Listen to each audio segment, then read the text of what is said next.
Study IQ IAS, अब तैयारी हुई अफोर्डेबल। क्या आपकी मंशा थी सिविल सर्विस में आने की या एक एक्सीडेंटल आप आ गए इसमें?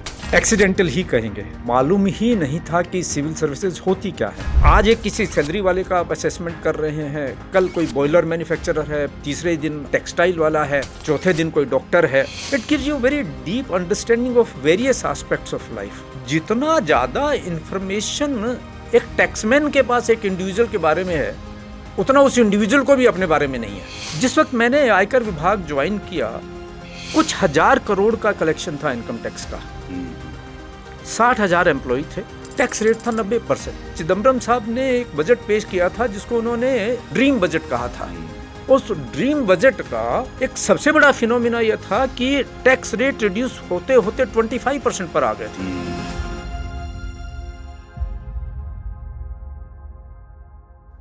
बातचीत के छठे एपिसोड में आपका स्वागत है।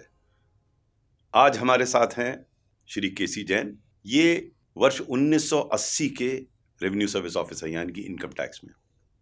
इनका बड़ा इंटरेस्टिंग जीवन रहा है।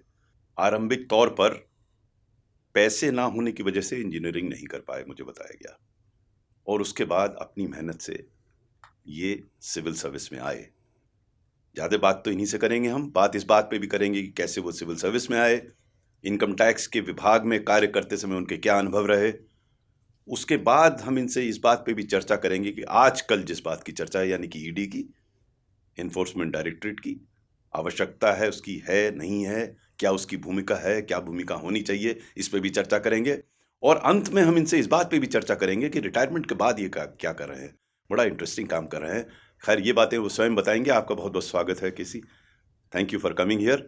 सबसे पहले तो मैं आपसे जानना चाहूँगा कि जब आप सिविल सर्विस में आए तो उससे पूर्व क्या आपकी मंशा थी सिविल सर्विस में आने की या एक एक्सीडेंटल आप आ गए इसमें? एक्सीडेंटल ही कहेंगे जी।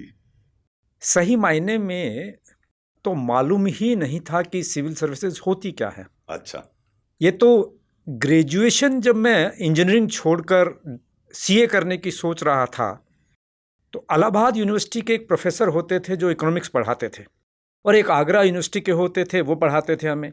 उन्होंने मोटिवेट किया कि आप जाइए दिल्ली और सिविल सर्विसेज का एग्ज़ाम दीजिए, और उन्होंने मानस बदला। नहीं तो शायद मैं चार्टर्ड अकाउंटेंट होता। अच्छा, ओके।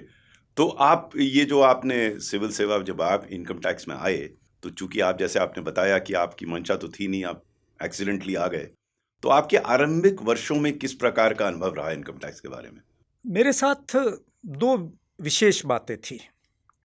पहली बात तो ये कि मैं कॉमर्स एंड लॉ ग्रेजुएट था, और इनकम टैक्स में जितनी भी ट्रेनिंग में पढ़ाई होती है 80% जो है वो स्वाभाविक रूप से जानकारी थी पूर्व। हाँ, कानून की जानकारी होनी चाहिए और अकाउंट्स की जानकारी होनी चाहिए।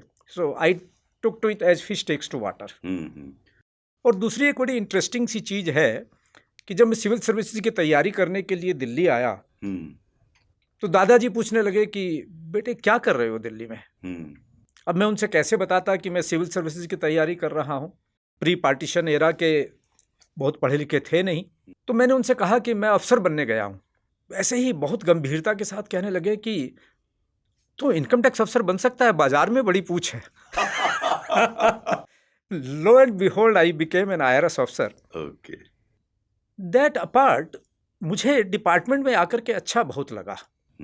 एक तो इसलिए कि मेरे लिए बड़ा कंफर्टेबल था, दूसरा ये रियलाइजेशन था कि स्कोप बहुत था देखने का, क्योंकि एज ए टैक्समैन आप हर इंडस्ट्री को एसेस करते हैं, और it's not a question of knowing law and accounts alone, it's a question of first knowing industry how it functions. जब तक वो बात समझ में नहीं आएगी तब तक आप ठीक से उसका टैक्स असेसमेंट भी नहीं कर पाएंगे if you are serious about your business. तो अब आज एक किसी सैलरी वाले का आप असेसमेंट कर रहे हैं, कल कोई बॉयलर मैन्युफैक्चरर है, तीसरे दिन आपका कोई टेक्सटाइल वाला है, चौथे दिन कोई डॉक्टर है। तो इन सब के प्रोफेशन को, ट्रेड को समझना, उनकी लिमिटेशंस को समझना, और as a taxman loopholes को समझना, it gives you very deep understanding of various aspects of life. And एक ही जगह बैठ करके इतना वास्ट एक्सपोजर जल्दी से हो नहीं पाता। और एक बड़ा जबरदस्त रियलाइजेशन भी हुआ जैसे जैसे ग्रेजुअली आगे बढ़ते चले गए, क्योंकि इनकम टैक्स डिपार्टमेंट धीरे धीरे बढ़ रहा था, कि जितना ज़्यादा इंफॉर्मेशन एक टैक्समैन के पास एक इंडिविजुअल के बारे में है, उतना उस इंडिविजुअल को भी अपने बारे में नहीं है। And jokingly I used to tell कि देखिए भाई साहब, ऐसा है कि you come and file a complaint against yourself with us every year. जब आप टैक्स रिटर्न फाइल करते हैं तो आप अपना नाम भी लिखते हैं, अपने परिवार का नाम भी लिखते हैं, अपने घर का पता भी लिखते हैं, दुकान का पता भी लिखते हैं, बैंक अकाउंट की डिटेल भी देते हैं, फॉरेन ट्रैवल की डिटेल भी देते हैं, किससे पैसा लिया, किसको पैसा दिया, कितना बिजली का खर्च था, कितना घर खर्च था, सारा बताते हैं। इतना तो आपको खुद ही याद नहीं होगा कि हमने क्या किया जो आपने टैक्स रिटर्न में लिखा।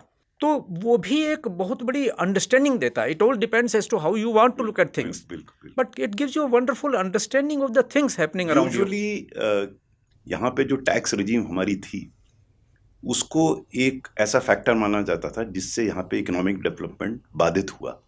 आप इससे सहमत हैं? More than agreeable.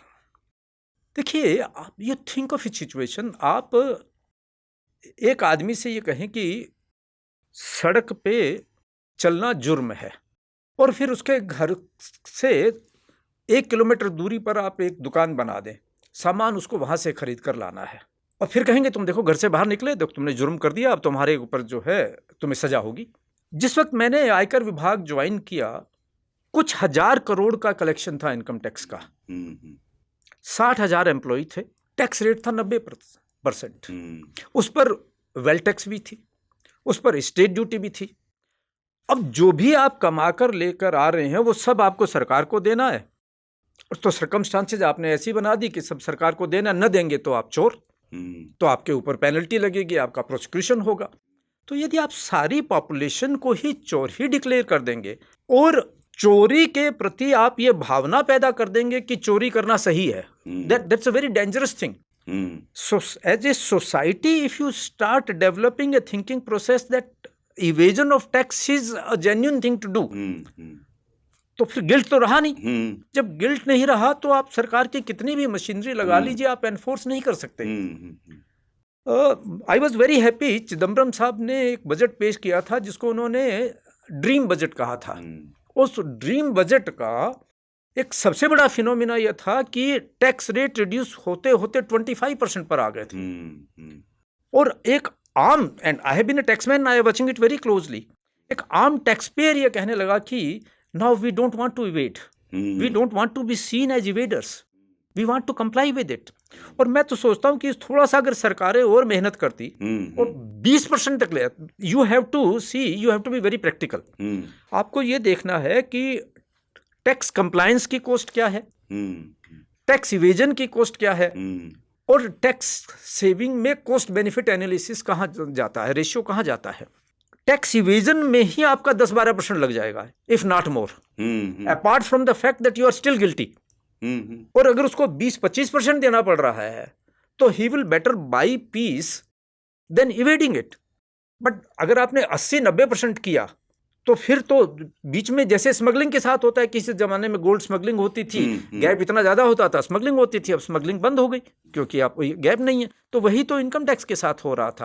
अच्छा, ये बताइए, अक्सर एलिगेशन लगते हैं इनकम टैक्स डिपार्टमेंट के विरुद्ध करप्शन के, तो ये जो टेक्नोलॉजी का इंटरवेंशन आया है इधर कुछ वर्षों से, उससे आप समझते हैं इस पर प्रभाव पड़ा है? ये तो पूछने की जरूरत ही नहीं है। कहीं भी कभी भी किसी भी सर्विस सेक्टर में जब आप टेक्नोलॉजी का इंटरवेंशन करेंगे तो इंडिविजुअल डिस्क्रिशन दूर होगी, और सारा का सारा खेल इंडिविजुअल डिस्क्रिशन का है और कॉम्पीटिंग क्लेम्स हैं। वो इस बात से फर्क नहीं पड़ता कि विभाग कौन सा है और कानून क्या है। फर्क, आप प्राइवेट ब्यूरोक्रेसी में चले जाइए वहां भी यही मिलेगा, पब्लिक ब्यूरोक्रेसी में चले जाइए वही मिलेगा, और किसी भी डिपार्टमेंट में चले जाइए वही मिलेगा। ये तो टैक्स एडमिनिस्ट्रेटर्स का या सरकार का काम है इस चीज को इंश्योर करे कि वहां पे किस प्रकार से इसको स्मूथ कर दिया जाए। छोटी छोटी रूटीन जो चीजें हैं, जिस वक्त मैंने डिपार्टमेंट ज्वाइन किया, मैंने बताया कि जो बहुत मिनिस्कुल, कुछ लाख एम्प्लॉय थे, 50,000 एम्प्लॉय थे और कुछ लाख टैक्स पेयर थे। आज more than 100 times tax payer हैं। उस वक्त रिफंड इशू करने में महीनों लगते थे और उतने ही चक्कर भी लोगों के लगते थे। आज आम टैक्स पेयर, मैं ये कहूंगा कि 98% प्लस टैक्स पेयर को कोई ग्रीवेंस नहीं है। यू थिंक ऑफ द, अब 7 crore tax payer, 6 crore tax payer return file कर रहा है और उसमें 98% टैक्स पेयर को कोई ग्रीवेंस नहीं है। उसने रिटर्न फाइल की and even before he could reopen his email within 2 or 3 days, his refund has been credited to his account. और किसी जमाने में जस्ट 20-25 साल पहले तक, 25-30 साल पहले तक 10 टेलीफोन कॉल, 10 विजिट और उसके बाद भी महीनों में किसी का रिफंड इशू हो पाता था। तो there has been amazing transformation. वो इश्यूज रहेंगे, चैलेंजेस रहेंगे और वो चैलेंजेस जो हैं वो हाईलाइट भी होने चाहिए, because then only will be taking the corrective measures. मेरा संकेत था जैसे जो आजकल फेसलेस असेसमेंट है उसके संदर्भ में था कि पहले जो 1-on-1 जिसे मैं अक्सर कहता था थानेदारी होती थी, थानेदारी बिल्कुल तो सही समाप्त करके जो फेसलेस किया गया, इससे बहुत प्रभाव पड़ा। I would like to relate it to my own journey. 1997 में एक सीडा प्रोजेक्ट था गवर्नमेंट ऑफ कनाडा का, कैनेडियन इंटरनेशनल डेवलपमेंट एजेंसी, और एक 3 मेंबर डेलीगेशन कनाडा गया कैनेडियन टैक्स एडमिनिस्ट्रेशन के साथ कोलैबोरेट करने के लिए, कि ये स्टडी करने के लिए कि आपका टैक्स एडमिनिस्ट्रेशन कैसा है। और हमने सीडा को चुना above US IRS for the one reason कि यूएस आईआरएस ने रिफॉर्म किया था और फेल कर गए थे, जबकि सीडा के उस ग्रुप में कनाडा ने रिफॉर्म किया था और वे सक्सेसफुल रहे थे और वो लेटेस्ट भी थे। और जो जितना लेटेस्ट होता है उससे उतना ही ज़्यादा सीखने को रहता है। तो हम 1 महीना वहाँ रहे, इनकम टैक्स रिटर्न को प्रिंट करने से लेकर असेसमेंट कंप्लीट होने और रिफंड घर पहुंचाने तक का सारा सिस्टम हमने स्टडी किया। करीब 100 हमारी मीटिंग्स वहाँ हुई 1 महीने में, 4 to 5 प्रेजेंटेशंस एवरी डे। और 2 टेक अवे थे हमारे जो हमने गवर्नमेंट को उस वक्त ऑफर किए थे 97 में। एक, ऑनलाइन प्रोसेसिंग। तो हमने कहा कि साहब ये जिस ढंग से टैक्स फाइलर्स की संख्या बढ़ रही है, तो इतने लोग तो डिपार्टमेंट में अगर चक्कर मारेंगे तो वहाँ केवल चक्कर मारने वालों की जगह, हमारे बैठने की जगह ही नहीं रहेगी। और दूसरा ये कि why should the tax payer be required to come at all. तो उसमें एक सेंट्रल प्रोसेसिंग सेंटर इस्टेब्लिश किया गया बेंगलोर में, फिर वहाँ उसके बाद टीडीएस का एक सेंटर दिल्ली में इस्टेब्लिश किया, उसमें सारी ऑनलाइन प्रोसेसिंग शुरू हो गई। और उसका नतीजा है, वो ये शुरू हुआ 2009 में, उसका नतीजा है कि आज 98% को घर बैठे आपका रिफंड मिलता है, आपकी प्रोसेसिंग वगैरह आपको इंटीमेशन मिलती है, आपकी टैक्स मैचिंग होती है, आपका टीडीएस कटा तो मैचिंग होगी, किसी भी सोर्स से कट रहा है वो मैचिंग हो गई। और फिर लगभग 8-9 साल पहले ये एक डिस्कशन शुरू हुआ। दूसरी हमारी रिकमेंडेशन थी फेसलेस असेसमेंट, कि जब टेक्नोलॉजी का ज़माना आ रहा है, ये जो वर्ड आपने यूज किया ना, थानेदारी, एग्जैक्टली वही चीज है कि ये इलाका मेरा हो गया, ये टैक्स पेयर बेस मेरा हो गया। So now a tax payer knows कि he is the man to be dealt with, and a taxman also knows that he is under my thumb. That's not a desired situation, that's in a developed society, that's not a desired situation. तो आप principal chief commissioner के पद पर retire हुआ, retire होने के बाद हमें मुझे सूचना मिली कि आप और एक्टिव हैं। क्या कर रहे हैं आजकल रिटायरमेंट के बाद? मेरा लगभग 30 साल से मेडिटेशन में इंटरेस्ट रहा। मैं 30 नहीं, मैं और पीछे जाऊंगा। मैं दर्शकों को बताना चाहूंगा कि ब्यूरोक्रेट भी मेडिटेशन कर सकता है। ये उसके जीते जाते उदाहरण है। The journey goes back to 1985 and it sounds a little funny. मैं सूरत में रेड्स का हेड था, entire south Gujarat, and I used to be under lot of stress for 2 reasons. एक, बाहर से देखने में बड़ा अच्छा लगता है कि साहब आप, अरे वाह साहब आप रेड कर सकते हैं, and anyone you can touch, लेकिन आपको सक्सेस में भी तो कन्वर्ट करना होता है। तो you have to really work hard. एक केस को तैयार करने में 6-6 महीने लग जाते हैं कि home to strike, because it has to be government resources are involved. You have to ensure that it becomes a successful case. Secondly, मैं बहुत कॉन्ट्राडिक्शंस देखता था कि बड़े टैक्स इवेडर जो क्रिमिनल हैं उनको तो टच नहीं कर रहे, और जो आम आदमी, एक सज्जन आदमी है, उसको आकर के हर आदमी लतिया रहा है। तो that used to be cause of stress to me. वहाँ से मैंने मेडिटेशन शुरू किया। 94 से मैं काफ़ी ज़्यादा उसमें इन्वॉल्व हो गया, और it was almost decided for me कि नथिंग एल्स। 2017 में अगस्त में जिस दिन सरकार को अलविदा कहा, तो उसके अगले दिन से झोला लेकर के अपने मेडिटेशन सेंटर में पहुंच गए थे। तब से उसी में लगा हूं, 7 साल हो गए तो पूरी तरह से लगे हुए। आप लोगों को गाइड भी करते हैं मेडिटेशन के संदर्भ में? हाँ, उसके बारे में कुछ बताना चाहिए? मैं चाहता हूं आपके अनुभव से और लोग भी लाभान्वित हो सकें। नहीं, मेरा मेडिटेशन में रुचि का कारण एक बहुत बड़ा ये रहा कि जिस सेंटर के साथ मैं एसोसिएटेड रहा हूँ फॉर लास्ट 30 ईयर्स, दिल्ली में ही अध्यात्म साधना केंद्र छतरपुर में, शुरू तो मेडिटेशन के लिए ही हुआ था, लेकिन लोगों को हेल्थ में अमेजिंग बेनिफिट्स मिले। रिसर्च की हम लोगों ने एम्स के साथ मिलकर हार्ट डिजीज के ऊपर, diabetes, asthma, blood pressure, sleep disorder, anxiety, depression, aggression, name it. और वो छोटे छोटे कैंप्स में छोटी छोटी चीज़ों से जब उनको बेनिफिट मिलने लगा तो that was very very encouraging, very satisfying. तो then I became more and more deeply involve. तो मेरा अब प्राइमरी एरिया इस चीज़ में हो गया है कि कम से कम टाइम में मोस्ट इफेक्टिवली आप कैसे प्रैक्टिस कर सकते हैं। तो कई जगह कहेंगे कि आप 15 दिन कीजिए, 2 महीना कीजिए, 6 महीना कीजिए। अब मैं कहूँगा कि मैं आपको 15 मिनट के अंदर एक्सपीरियंस करवा दूंगा। So this is what I have been working on, कि आप 5 मिनट मेरे साथ बैठे हैं, मैं ये कहूँगा कि आपको मैं 5 मिनट में एक्सपीरियंस करवा सकता हूँ। क्या बात! Because that is how I have tried to learn it. When you, remain in this field, then you come across so many things. So that has been really wonderful. अब एक ऐसे विषय पे चर्चा करना चाहूँगा जिससे आप शायद सीधे संबंधित नहीं रहे होंगे, लेकिन आजकल चर्चा का विषय बना हुआ है, वो है एनफोर्समेंट डायरेक्टरेट। आपका क्या विचार है इस संस्था के बारे में? देखिए, ऐसा है, 2 बातें हमें बड़ी क्लियर समझनी चाहिए। मैं एक उदाहरण के द्वारा ये बात कहूँगा। मैं जब चंडीगढ़ में पोस्टेड था मेरे लास्ट असाइनमेंट पे, वहाँ गवर्नर साहब से बात हो रही थी। तो एक बड़ा स्टैंडर्ड क्वेश्चन होता है, उन्होंने मेरे से पूछा, उन्होंने कहा कि जन साहब ये बताइए कि हमारे टैक्स पेयर की संख्या इतनी कम क्यों है? हमारी पॉपुलेशन तो 140 करोड़ है। तो मैंने उनको विनम्रता से जवाब दिया, मैंने कहा कि यार, जो ब्यूरोक्रेसी होती है, ब्यूरोक्रेसी एक टूल है। तो आगे उससे आप 100% चाहेंगे तो शायद 80-90% आपको डिलीवर कर देगी। सरकार क्या चाहती है, वो टैक्स बेस को कितना बढ़ाना चाहती है, उसकी पॉलिटिकल विल कितनी है, उस पर निर्भर करेगा कि ब्यूरोक्रेसी आपको कितना डिलीवर करती है। एनफोर्समेंट डायरेक्टरेट एक कानून है जो इस रिजीम में भी है, पिछली रिजीम ने बनाया ही था, और वो मनी लॉन्ड्रिंग से संबंधित है कि आपने मनी का किस ढंग से मिसयूज किया। तो मनी का मिसयूज तो सामने आता है। अब कोई ये कह सकता है कि इसको यहाँ लगाना चाहिए था, यहाँ नहीं लगाना चाहिए था, आप एग्रेसिवली कर रहे हैं, कम एग्रेसिवली कर रहे हैं। ये एक एनवायरनमेंट की बात है, कौन एजेंसी कैसे यूज की जा रही है। कानून तो पहले भी था, कानून तो आज भी है, और कानून तो कल भी रहेगा। अब ऑफेंस है, उस ऑफेंस को किस ढंग से एक एजेंसी हैंडल कर रही है। तो कानूनी तौर से तो अब तक जितनी बातें सामने आई है, nobody has been able to find fault, nobody has been able to say कि साहब आपने ये इसके ऊपर गलत कानून लगाया। हाँ, ये जरूर कहा गया कि इसको क्यों लगाया, इसको क्यों नहीं लगाया। अब इसके बारे में तो जो इम्प्लीमेंट कर रहे हैं वो बताएं।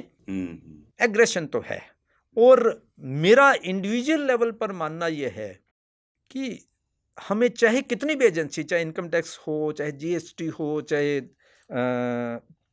ईडी हो, चाहे सीबीआई हो, इन एजेंसीज की फंक्शनिंग हमें ऐसी करनी चाहिए कि हम सिटीजन को इतना फैसिलिटेट करें कि उसको इसकी ज़रूरत ना रहे, इवेजन की ज़रूरत नहीं रहे। बहुत सही। ये टूल्स जो हैं जितने कम सरकार के हाथ में होंगे और सिटीजन के लिए एनवायरनमेंट जितना कंप्लायंस फेवरेबल होगा, उतना ज़्यादा बढ़िया रहेगा। नहीं तो ये सरकार जनता की सरकार फिर नहीं होगी, अगर ये कॉन्फ्लिक्ट चलता रहेगा तो। बहुत अच्छा आपने उत्तर दिया। अंत में एक बात, ये इस शो को कई सिविल सर्विस एस्पिरेंट्स भी देख रहे होंगे जो आना चाहते हैं सिविल सर्विस में, उनके लिए आपका क्या मैसेज रहेगा? ये बड़ी ठीक आपने बात कही। हमें 2-3 बातें समझ लेनी चाहिए। सिविल सर्विसेज में जो कैनवस है काम करने के लिए, जो वैरायटी ऑफ वर्क है, जो आप कमांडिंग हाइट से काम करते हैं, जिस इंडिपेंडेंस के साथ काम करते हैं। मुझे इनकम टैक्स डिपार्टमेंट में मैंने 37 साल सर्विस की, एक असिस्टेंट कमिश्नर से शुरू होकर के principal chief commissioner of income tax तक पहुंचा। मुझे याद नहीं है कि कभी मुझे कोई प्रेशर में आना पड़ा हो, और बहुत बड़े बड़े केसेस किए, लेकिन कुछ चीज़ें तो आपको नेविगेट करनी पड़ती है, you have to understand, but they had lot of freedom to work and freedom to do whatever you want to do with your capabilities. लेकिन मैंने ये पाया है कि मोर ऑफन देन नॉट हमें एस्पिरेशंस बड़ी गलत हो जाती है, बड़े फॉल्स नोशंस लेकर के हम चलते हैं। अरे भाई, आप जानिए, आप सिविल सर्वेंट हैं। सिविल सर्वेंट का मतलब आप जनता का काम करने के लिए, जनता के लिए हैं, इस देश के लिए हैं। तो वो अब तो लाल बत्ती नहीं रही, नहीं तो वो एक लाल बत्ती का फिनोमिना, एक अफसरी, एक सुपीरियरिटी कॉम्प्लेक्स, एक एरोगेंस और एक बहुत नैरो डाउन एजेंडा, अगर वो लेकर आ रहे हैं तो बेहतर है कि आप सिविल सर्विसेज में ना आए। फिर तो जिस चीज़ के लिए आप आए थे ना, वो चीज़ ही नहीं बचेगी। बहुत बढ़िया, बहुत बढ़िया। Thank you very much Jain साहब, thank you very much, thank you for coming here, thank you. Study IQ IAS, अब तैयारी हुई अफोर्डेबल।